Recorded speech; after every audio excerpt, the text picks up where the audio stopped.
What's going on, guys? T-Mart here, and today we got some more information about Call of Duty Advanced Warfare. There was a short little behind-the-scenes trailer that was uploaded that kind of went over some of the future tech and some of the exoskeleton-like abilities and features that we're going to see in this game. We've heard a little bit about this up until this point, but there was nothing official. There was nothing that kind of lumped it all together and put it all together for us.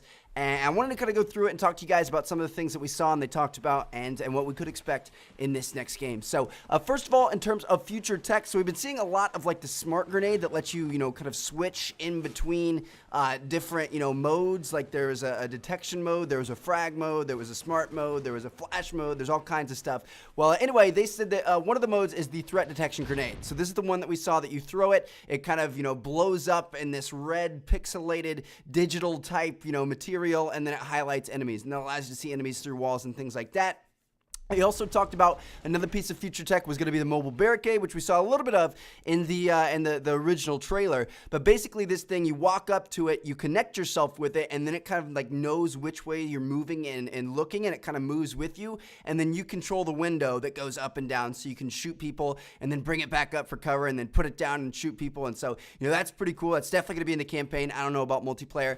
Next up, we got directed energy weapons. We actually got a little bit of new footage that we haven't seen before. So this is footage from the San Fran mission that I was telling you guys about, Collapse, I think it was called, a couple of weeks ago, and he was shooting like the drones with this directed energy weapon. So you can see like the ammo's not going down. It's just a constant beam of like a, a Halo type gun or something like that, super futuristic. So that's kind of cool. And then finally, they talked a little bit about the hover bikes and tanks that we've heard about before as well. And they said that these things not only can hover over land, but they can also hover over water. So that's kind of cool. So we may see, some of that employed in the single player, some epic chase scenes going over water and stuff like that. I don't know. I think that'd be pretty cool. Now, next up, the most important part of this video is the exoskeleton information that they gave us. So, Michael Condrey said in the kind of behind-the-scenes trailer, he said, this is the game changer. This is the thing that is ushering in the new era of Call of Duty. It allows you to jump higher, run faster. It's got a cloaking ability. It's got super strength, which allows you to rip this guy out of the car and throw him, and then rip this car door off of this car and use it as a shield.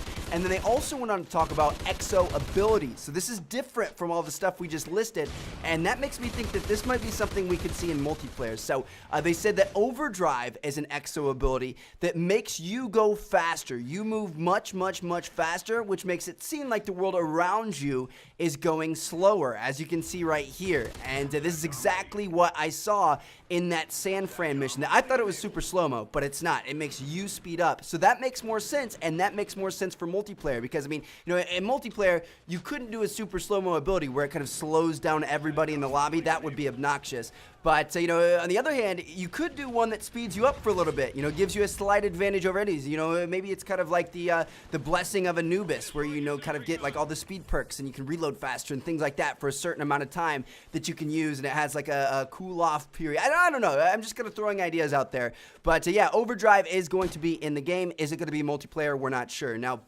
I did say that with all of these kind of like exo abilities that they're putting in, simplicity is being kept in mind. Like, oftentimes it's just one button. For example, if you're in the exo boost mode, you just press the jump button and you'll boost jump. So, they're trying to make this simple. It's not going to be a bunch of crazy button combinations and things like that. And because of that, if these do happen to be in multiplayer, it makes me think that you're only going to be able to equip one at a time. So this exosuit is going to be in some sort of, like a create a class addition, to where it's like another feature of your class that you have to pick and choose what you want and don't want, just like you do with, weapons or grenades or equipment or things like that. So, yeah, we'll have to wait and see. We're not 100% sure yet. We just know it's in the game. We're not sure if it's going to be in multiplayer. I'm sure we'll find out soon. Now, another thing that, this just kind of got me thinking about these abilities being in multiplayer, especially like the boost jump thing. Like, we currently have drop shotting and jump shotting, but we could potentially have a boost shotting option in this game. Like, the point of drop shotting and jump shotting is evading enemy fire. Think if you had a boost option where you're like literally boosting, 5-10 feet off the ground and jumping out of their, kind of aim down sight, being able to use that to your advantage. Like, that's really, really cool. And then we've also seen the lateral side-to-side movement in the very, very first single-player mission that we saw.